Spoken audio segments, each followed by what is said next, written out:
Au Niger à présent, les fidèles musulmans ont entamé depuis quelques jours le mois de Ramadan. Un exercice inédit dans un contexte marqué par la pandémie du Covid-19.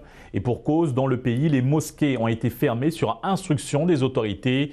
Une mesure qui, même si elle est respectée, reste difficilement acceptable en cette période particulière.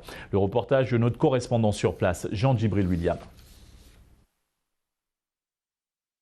Une mosquée qui ne s'ouvre que le temps de l'appel à la prière, un imam désormais habitué à prier sans personne à diriger, tel est désormais le quotidien dans cette mosquée du quartier Wadata de Niamey.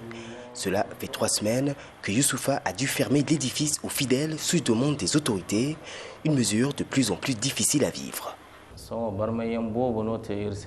Cela fait des semaines que je prie tout seul dans la mosquée, mais je n'arrive toujours pas à m'y faire. Cette mosquée accueillait des fidèles à toute heure de la journée, mais aujourd'hui je suis obligé de leur en interdire l'accès.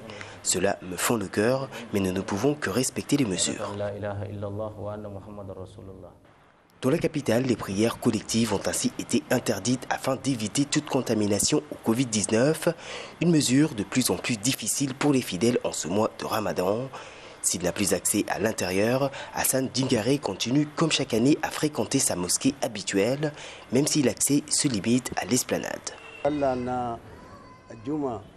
Avant, cette mosquée accueillait des centaines de fidèles durant le Ramadan. J'avais l'habitude d'y passer mes journées ici à prier et à lire le Coran. Même si les portes sont fermées, je préfère passer la journée au soleil plutôt que d'aller autre part.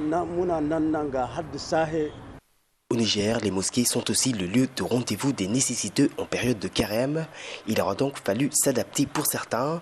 C'est le cas du muezzin Maman qui, chaque après-midi, se transforme en livreur.